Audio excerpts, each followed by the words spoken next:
I was born into a shipping family that was based in Connah. It was started by my great-great-grandfather in about the 1860s. He used to be a master mariner, but he decided that he could probably make more money by chartering vessels and finding cargoes for them than going out on the high seas.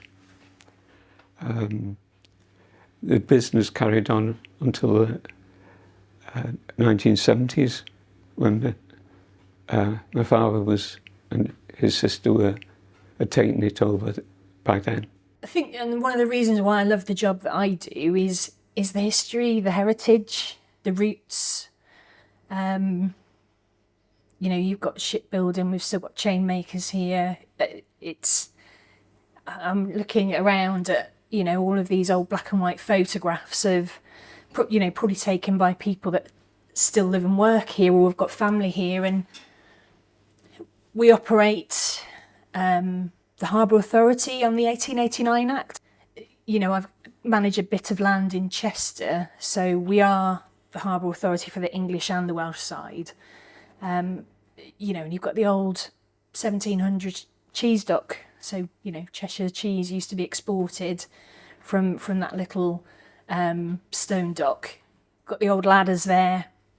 And, you know, we're looking at some point, we'd like to get a new slipway for emergency service access. So William III map from 1690 showing the River Dee and the Mersey. Quite a lot of ports along the Wirral side, but very few along the Flintshire side. We've got Mostyn, Holywell and Fflint, but nothing up towards Chester. It was mainly marshland. But in early 1730s, it was proposed to canalise the river, and this is a drawing from 1737 showing the canal running along the Flintshire side and cutting through the various gutters that existed. So the one associated with Connah, the Wepper gutter, was the port for Connah in the 1600s. It is known that small ships came in to take coal from Latchford, which is just in Higher Shotton there, and also take flour from the mill at Wepper up to Chester.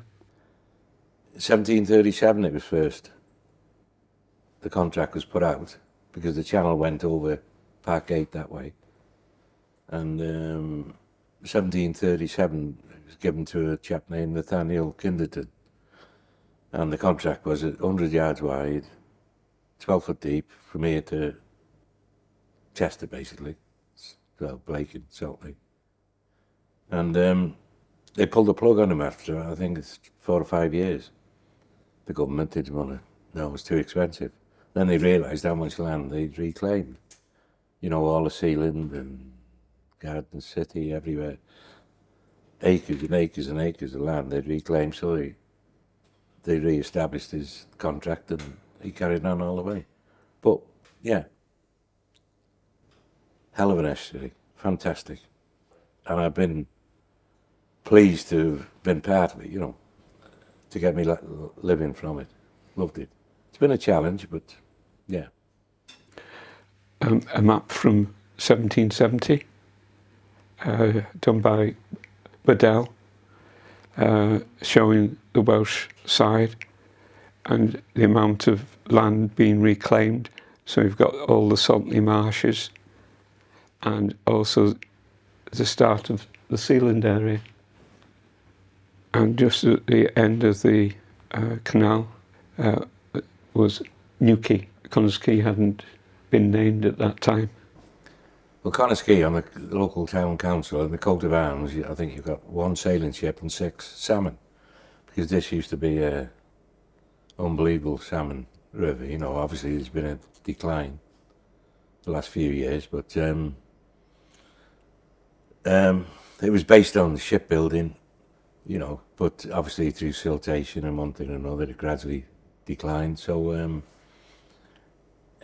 it's just, they've turned, see, all this area, just about 500 yards away, was Connah's Quay. That was the heart of Connah's Quay. The heritage is unbelievable, but now they're starting to realise. And I mean, you get people walking down here now, they've got the cycle path, and it's looking good. I guess going back to the heritage thing, one thing that we're always looking at is celebrating the history, but also looking to the future as well. And that sometimes is quite a difficult balance to get, you know, because there should be new opportunities and there should be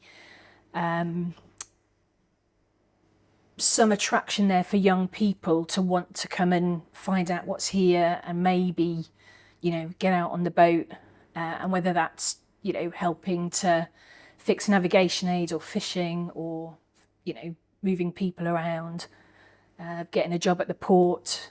You know, I would like to see that, and those are the balances we have.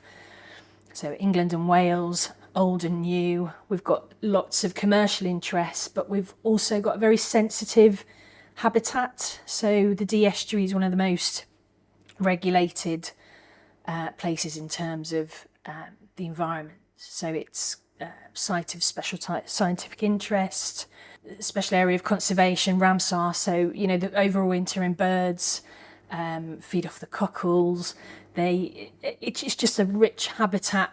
But against that, we have got the history of industry, and we should have a future as well for businesses to be here. So I often feel like one of my jobs is keeping an eye open for the balance and trying to help and input with different groups to try and get that balance. I suppose on the docks itself, it's mainly the stone dock, where the outer wooden wharf that they brought the iron ore in for Brimbo, that is all deteriorated, and all you see now is a few posts rotting away, and the other main wooden wharf along the riverside is now been repaired and is concreted.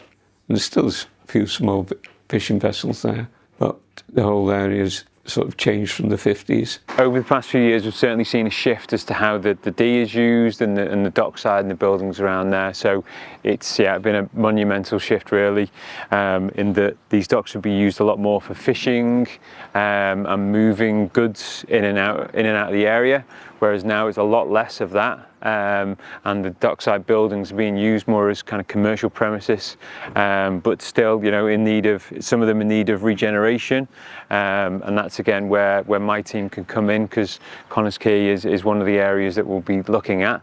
But yeah, it has really changed, and you know, it's important to make sure that we keep the historical artifacts and integrity of what's going on around the area, and also, you know, maintaining the future and how the dock's going to be used going forward.